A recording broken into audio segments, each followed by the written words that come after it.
Film besutan Jose Purnomo ini berkisah tentang permainan mistik dari tanah Minangkabau yang sering digunakan untuk si Jundai atau guna-guna. Gasing tengkorak adalah praktik untuk mengganggu, menganiaya, dan menarik hati orang lain lewat bantuan jin yang pelaksanaannya dilakukan oleh dukun. Film ini berfokus pada salah satu korban santet yang terkena ganasnya sihir gasing tengkorak. Segala upaya telah dilakukan untuk menghilangkan sihir di tubuh korban, namun hasilnya tak pernah sesuai harapan. Akankah santet gasing tengkorak itu berhasil dihilangkan? Berikut ceritanya.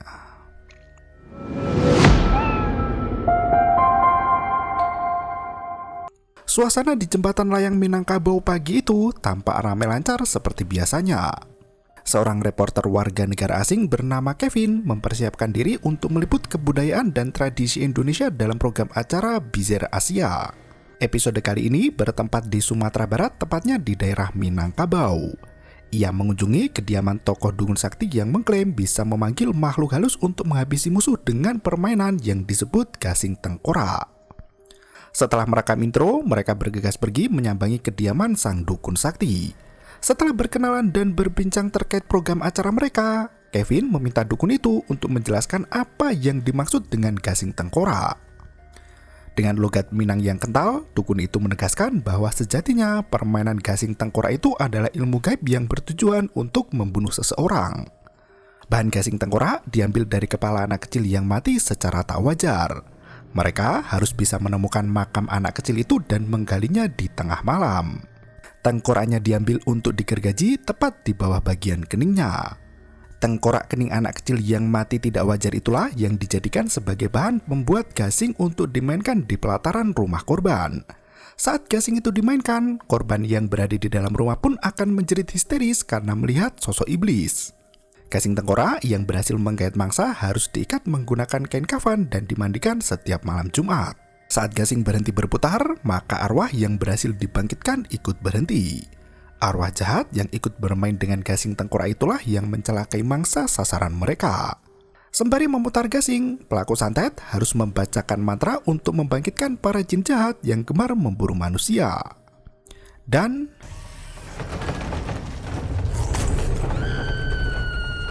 film pun dimulai. Malam itu diva cantik yang sedang naik daun bernama Veronica jatuh pingsan saat menyanyi di atas panggung. Gadis itu mendengar suaranya sendiri yang memaksanya untuk lekas bangkit karena tak ada yang bisa menolong selain diri sendiri. Tak berselang lama, Michael, manajer Vero, naik ke atas panggung untuk membawa artisnya turun ke ruang make up. Para penggemar pun tak mau kehilangan kesempatan emas dan menunggu di bawah panggung. Mereka saling berdesak-desakan hingga membuat Vero merasa kurang nyaman. Sang diva kelepasan mendorong seorang penggemar yang membuat pria itu terjungkal dan jatuh ke tanah. Kejadian itu menjadi pusat perhatian khususnya para wartawan dan media massa. Jadwal manggung yang padat di event konser keliling kota membuat Vero kelelahan sampai terpingsan-pingsan. Saat bepergian menggunakan jet pribadi, Vero mengeluh tak mau melanjutkan konser keliling kota. Michael menegaskan jika konser Vero sudah dilakukan di 37 kota dan butuh 3 kota lagi untuk menyelesaikan tur konser itu. Vero bersikeras tak mau bekerja dan ingin hidup sendiri di antah berantah. Ia meminta Michael untuk mencari rumah yang jauh dari hiruk-pikuk perkotaan. Michael tak bisa menolak permintaan artisnya itu dan memikirkan berbagai cara untuk menuruti semua keinginan Vero. Michael segera membawa Vero ke sebuah villa mewah di Sentul, Jawa Barat. Saat penjaga villa menjelaskan semua aturan menginap di sana, Vero langsung pergi tanpa mendengar sepatah kata pun. Michael meminta penjaga untuk membantu menurunkan barang bawaan dari mobil. Ia bergegas menghampiri Vero sebelum artisnya itu naik ke lantai 2. Michael berkata jika barang sampel endorse sudah menumpuk menunggu untuk direview. Ia meminta Vero untuk tetap bekerja meski sedang liburan. Michael juga membawa surat dari penggemar agar dibaca dan dibalas oleh Vero sendiri. Sembari mengantar manajernya pergi, Vero berkata jika dirinya sudah terlalu lelah dengan seabrek pekerjaan yang menguras tenaga. Michael berinisiatif untuk memeriksakan kesehatan Vero ke dokter esok hari agar lelahnya segera terobati. Ia juga membutuhkan surat dari dokter agar tidak dikejar-kejar oleh para sponsor dan promotor. Vero memberikan ponselnya pada Michael. Ia sama sekali tak mau diganggu dan ingin menikmati kesendirian di villa mewah itu. Setelah Michael pergi, Vero memeriksa barang endorse yang memenuhi meja. Sambil mendengarkan lagu, gadis itu membaca surat dari penggemarnya yang budiman. Vero menikmati kesendiriannya dengan bernyanyi untuk mengekspresikan segala perasaan hati. Setelah menyanyi, berdandan dan jalan-jalan keliling villa, malam itu Vero bermain catur sendirian. Setelah puas bermain, Vero duduk di balkon villa untuk menulis lagu. Ia berbicara pada diri sendiri untuk menulis lirik jujur tentang perasaannya sendiri. Ia sempat ketakutan mendengar suara orang lain di luar rumah. Ternyata itu adalah penjaga villa yang sibuk membersihkan meja. Vero masuk ke dalam untuk makan dan lanjut nonton film. Saat sedang seru-serunya, ia mendengar ada kaca yang pecah dari luar villa hingga membuat Vero berjalan menyusuri taman dan melihat sekelebat bayangan yang melintas. Bayangan itu menuju ke gerbang belakang villa di mana tangga turunan mengarah ke jurang yang gelap. Vero kembali masuk ke dalam villa, namun anehnya semua pakaian tergeletak di sana. Vero membereskan semua pakaian itu sambil memendam kemarahan. Seketika itu, muncul sesosok kaki wanita yang berdiri tepat di belakangnya. Vero bergegas masuk ke dalam untuk meletakkan pakaian kotor ke tempat laundry. Saat turun kembali ke bawah, Vero melihat bayangan wanita yang melesat mengelilingi villa.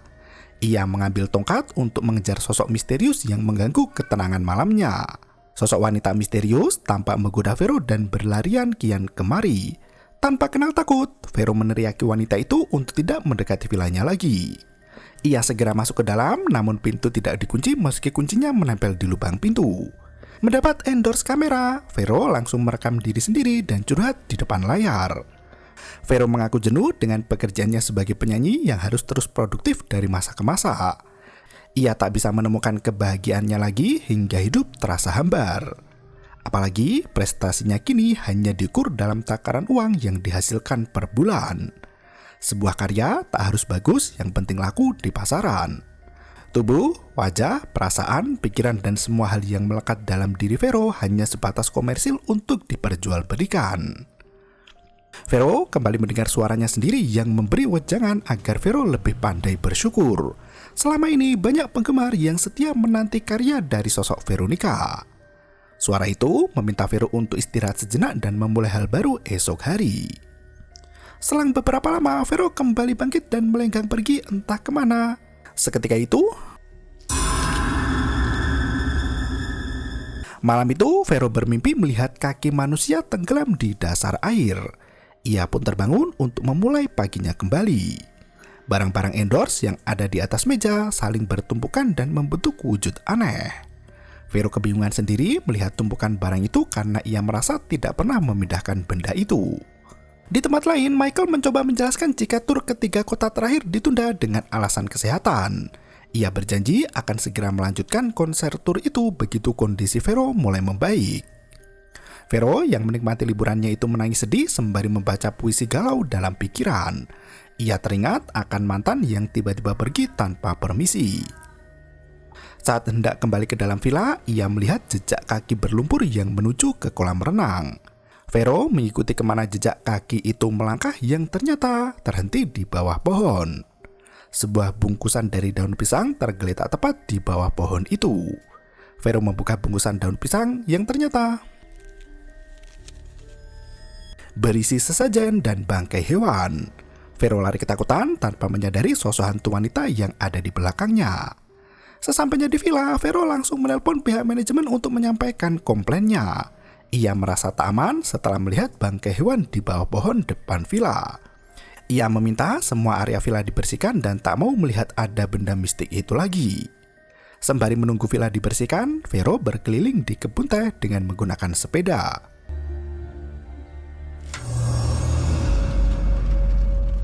Laju kendaraan itu terhenti saat Vero melihat bayangan hantu wanita di tengah perkebunan. Vero yang ketakutan langsung mengayuh sepeda lebih cepat untuk menghindar dari penampakan mengerikan di siang bolong. Sosok hantu wanita itu ikut berlari kencang mengejar laju sepeda Vero yang melesat kencang di sampingnya. Selang beberapa saat, sosok hantu wanita itu menghilang entah kemana. Naas, Vero bersepeda terlalu jauh hingga tak tahu arah jalan pulang. Ia meminta bantuan warga untuk menunjukkan jalan. Seorang pria yang mengenakan jaket mengarahkan Vero untuk menuju ke pos ronda dan berbelok mengikuti jalan. Dengan bantuan pria itu, Vero akhirnya berhasil pulang ke villa dan bergegas memeriksa daun pisang di bawah pohon. Ia puas melihat kondisi villa yang bersih tanpa ada sesajen ataupun bangkai dan benda aneh lainnya.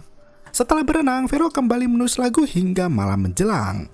Ia duduk di meja makan untuk menyantap hidangan sendirian. Seperti biasa, Vero main catur di kala bosan dan berperan seolah melawan seseorang. Sebelum tidur, Vero memainkan virtual reality game yang membawanya pada pengalaman menegangkan. Beberapa zombie tiba-tiba muncul dan menyerang Vero dengan membabi buta. Untungnya, Vero menemukan senjata dan menembak kepala para zombie sampai tewas tak bersisa. Ia kembali melanjutkan perjalanan menuju ke level berikutnya, namun zombie kembali muncul di hadapannya. Permainan itu terlalu seru untuk dimainkan sendirian. Tiba-tiba, sosok hantu yang ada di kebun teh siang tadi muncul di antara kawanan zombie dan menyerang Vero. Cekikan hantu wanita itu terasa sangat nyata hingga Vero menghentikan permainan. Saat menatap ke arah cermin, tiba-tiba Vero melenggang pergi memeriksa kondisi kolam renang yang ternyata sosok wanita misterius itu berdiri terdiam di sana. Vero mengambil tongkat perapian untuk memberi pelajaran pada wanita yang mengganggu kedamaian liburannya. Ia pun berjalan menuju samping kolam, namun sosok wanita itu menghilang entah kemana. Seketika itu, Vero lari masuk villa dan langsung mengunci pintu. Ia menelpon temannya Melissa untuk menemani tinggal di villa. Sosok hantu wanita itu kini mengetuk pintu dengan kencang dan memutar gasing tengkorak yang berputar dengan kecepatan maksimal. Sosok wanita misterius itu mulai komat-kamit merapalkan mantra hingga tiba-tiba gasing tengkorak baulah pesan. Arwah anak kecil yang mati dengan cara tak wajar muncul di depan Vero berjalan pincang menghampiri calon mangsa. Vero yang ketakutan berlari naik ke lantai 2 dan bersembunyi di dalam lemari kamar. Vero menelpon Melissa sembari menjelaskan apa yang terjadi padanya. Melissa langsung meyakini jika sahabatnya itu terkena santet gasing tengkorak. Sebagai gadis asli Minang, Melissa menjelaskan apa yang disebut sebagai gasing tengkorak. Permainan itu adalah alat dan media santet yang sangat berbahaya karena semua korbannya akan mati jika tidak ditangani dengan benar. Melissa mengaku jika ayahnya meninggal dikarenakan santet gasing tengkorak. Ia menyarankan agar Vero menghancurkan gasing itu sebelum hal buruk menimpa. Vero mematikan telepon saat arwah anak kecil itu sampai di depan lemari. Setelah berputar cukup lama, gasing tengkorak itu berhenti hingga sosok arwah yang meneror Vero ikut menghilang. Gadis itu keluar dari persembunyiannya dan memeriksa ke lantai bawah. Setelah dirasa aman, Vero memberanikan diri untuk menelpon Michael. Manajernya itu mengingatkan jika esok hari Vero ada jadwal periksa ke dokter seperti sudah yang ia katakan sebelumnya. Setelah suasana hati kembali membaik, Vero membaca surat dari penggemar sambil merekam diri di depan kamera. Ia mendapat surat dari Tanti di Banyuwangi dan langsung membalas surat itu dengan kata-kata indah. Dari puluhan surat penggemar, terselip satu kertas kumal yang berisi umpatan. Vero tak sengaja membaca surat kebencian itu yang berisi ancaman pembunuhan. Vero langsung mematikan kamera dan bergegas tidur di atas ranjang. Di malam yang sangat larut, ia kembali memimpikan seorang pria yang tenggelam di perairan dalam. Sekelebat bayangan melintas dari balik jendela hingga membuat mata Vero terbelalak ketakutan. Paginya, Vero terbangun di tepi kolam renang tanpa mengetahui apa yang terjadi semalam. Vero segera masuk ke dalam villa dan mengunci pintu rapat-rapat. Saat ia naik ke lantai 2, sekelebat bayangan kembali melintas di luar jendela. Vero langsung mengambil obeng dan Pak Vicky, supir pribadi, menjemput Vero untuk bertemu dengan Michael. Gadis itu langsung mandi dan bergegas makan pagi. Ia menelpon Michael dengan menggunakan ponsel dari Pak Fatih. Pagi itu, Michael menasihati Vero untuk lebih gigih bekerja dan tetap bersemangat mencari cuan. Ia bahkan menyarankan agar Vero mencari pacar yang bisa dijadikan inspirasi dalam berkarya. Vero menyalahkan Michael yang selalu mengedepankan pencitraan. Michael tak pernah setuju jika Vero menjalin hubungan dengan pria miskin dan kurang terkenal. Sementara Vero mengeluhkan mental para lelaki yang tak berani menikahi wanita kaya raya dan sukses berat di usia muda seperti dirinya. Selang beberapa jam kemudian, Vero sudah sampai di Jakarta dan berbincang soal pekerjaan dengan Michael di sana. Seorang perawat membawa Vero untuk melakukan pemeriksaan kesehatan lengkap dengan alat MRI. Setelah menjalani pemeriksaan otak dan psikologis, dokter menjelaskan hasil kesehatan serta kondisi mental Vero yang berantakan. Vero pun melanjutkan kegiatan hari itu dengan konsultasi ke psikolog. Vero merasa terganggu dengan semua orang yang menganggapnya pesakitan. Ia menjawab pertanyaan psikolog dengan ketus dan seadanya. Usai periksa, ia kembali ke villa menggunakan mobil mewah. Dalam perjalanan itu, Vero menceritakan kejadian semalam yang diteror wanita misterius. Michael menegaskan jika villa itu dijaga dengan alarm yang akan berbunyi saat penyusup datang. Vero menegaskan jika sosok wanita itu datang dan menghilang begitu saja tanpa kenal ruang dan waktu. Michael langsung menghubungi pihak manajemen villa untuk memastikan tak ada orang asing yang masuk ke sana. Ia meminta agar rekaman CCTV villa dikirim ke emailnya. Malam itu, Vero menelpon Melissa untuk menceritakan kegiatannya periksa kesehatan. Mendengar ada suara bising di lantai bawah, Vero langsung mematikan telepon dan memeriksa. Ternyata, sosok wanita kembali datang mengetuk pintu dengan jari jemarinya yang kaku. Wanita misterius itu membawa gasing tengkorak di tangannya. Vero memberanikan diri untuk membuka pintu hingga tiba-tiba wanita itu melesat menuju ke meja tengah dengan membawa gasingnya. Ia menuliskan nama di atas meja dengan obeng yang ternyata bernama Tania. Melihat kondisi Tania yang berantakan, Vero langsung menawarkan minuman. Ia pergi ke dapur sementara CCTV rumah itu tak bisa merekam sosok wanita yang duduk di meja ruang kerja. Vero mencoba memastikan arah kamera yang seharusnya merekam Tania di sana. Meski ketakutan, Vero berusaha tenang dan memberikan air putih pada hantu wanita itu. Vero pun duduk di depan Tania sembari menyodorkan gelas. Vero sampai terjungkal dari tempat duduk di mana hantu wanita itu kembali menghilang. Vero lari ke atas di mana Tania muncul lagi untuk memutar gasing tengkorak. Hantu anak kecil muncul lagi dan langsung berjalan menghampiri Vero. Tania membaca mantra sihir untuk memberikan kekuatan pada arwah anak kecil itu. Vero yang ketakutan berlari ke balkon lantai 2 bersiap untuk terjun ke bawah. Seketika itu, kaki Vero diseret masuk ke dasar air kolam.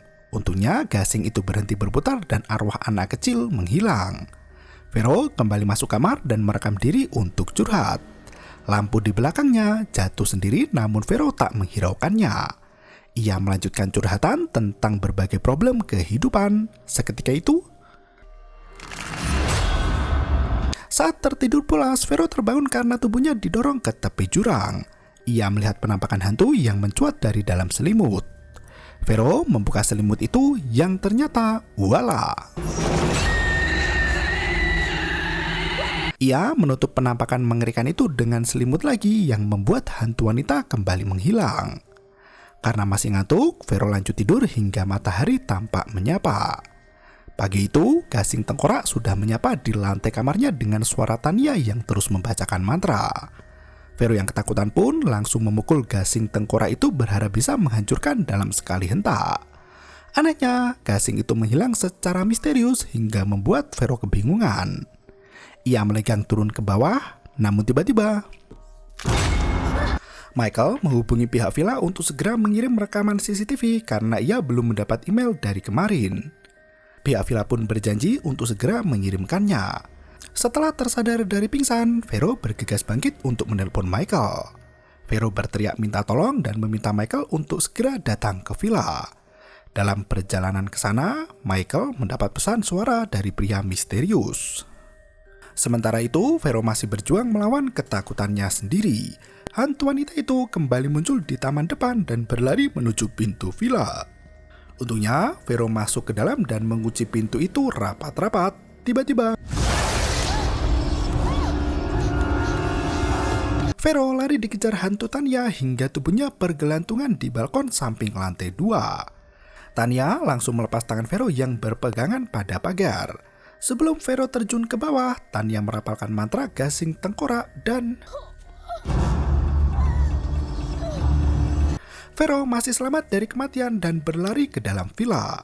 Gasing tengkorak itu berputar di samping arwah anak kecil yang siap menghabisi nyawa Vero. Lentera di atas penyanyi itu mulai bergetar dan tubuh Vero terhempas angin kencang hingga tubuhnya melesat jauh memecahkan kaca jendela. Vero lari sempoyongan menuju ke gerbang luar villa, namun para hantu masih mengejarnya. Vero ditenggelamkan ke dalam kolam dan sekarat bersama Tania. Di waktu yang sama, Michael tercengang mendapat penjelasan dari dokter yang menelpon di larut malam.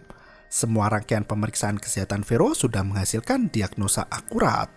Ternyata selama ini Vero menderita gangguan penyakit jiwa schizofrenia paranoid. Gangguan identitas disosiatif yang dialami Vero membuat dirinya memiliki kepribadian ganda. Saat berbincang dengan psikolog Sisil, Vero menunjukkan berbagai macam kepribadian berbeda tanpa sadar. Dokter menggarisbawahi satu karakter berbahaya yang selalu diceritakan Vero. Karakter kepribadian Vero yang lain itu bernama Tania.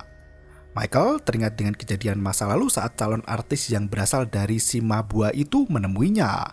Ternyata Veronica bukan nama asli penyanyi diva itu. Veronica hanyalah nama panggung sementara nama di KTP adalah Tania. Dengan kepribadian ganda, Tania menganggap Vero sebagai anak durhaka yang tidak menyelamatkan sang ayah dari kematian. Veronica mempresentasikan diri sebagai orang paling bersalah dan menyebabkan ayah Tania mati tenggelam. Tania menaruh dendam pada Vero dan hendak membunuh karakter dalam dirinya sendiri. Semua hal itu terjadi karena Vero tak bisa mengatasi rasa sedihnya sendiri. Ayah Vero mati disantet oleh lawan bisnisnya yang gemar mempraktekkan permainan gasing tengkorak. Karena sang ayah mencalonkan diri sebagai bupati, kejadian naas itu merenggut nyawanya. Vero yang masih kecil tak mampu menyelamatkan ayahnya dan jatuh pingsan. Semenjak kejadian itu, Vero merasa dirinya bukan Tania. Ia mengklaim sebagai orang Sunda yang cantik jelita. Sejatinya, Vero adalah Tania yang berasal dari Minangkabau. Selama ini, Veronica menyerang dirinya sendiri dan asik bercengkrama sendirian, bahkan menyantet dirinya sendiri.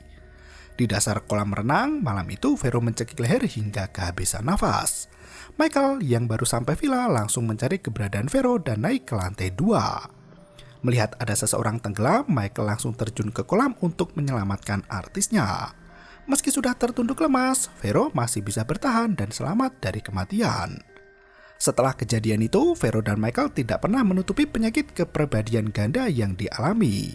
Vero masih sering berbicara sendiri dan dengan bangga memperkenalkan karakter lain dalam dirinya yang bernama Melissa. Hai Melissa. Dan film pun berakhir. Kejadian masa kecil Vero yang melihat ayahnya mati disantet gasing tengkorak membuat gadis itu sakit jiwa. Kepribadian berbeda yang terus tumbuh dalam diri Vero mengolah ingatan itu sebagai musuh besarnya. Semua kepahitan yang ia hendak lupakan terus menghantui hingga Vero berulang kali melakukan percobaan bundir. Pada akhirnya, Vero berhasil menerima jati dirinya sendiri yang berdamai dengan penyakit mentalnya sendiri. Dengan menerima kekurangan pada diri, Vero bisa menjalani hidup yang lebih bahagia tanpa harus mengenakan topeng pencitraan lagi. Ia berhasil terbebas dari teror gasing tengkorak sekaligus berdamai dengan Tania, kepribadian aslinya sendiri. Terima kasih dan sampai jumpa. Yo, bermau itu ketare.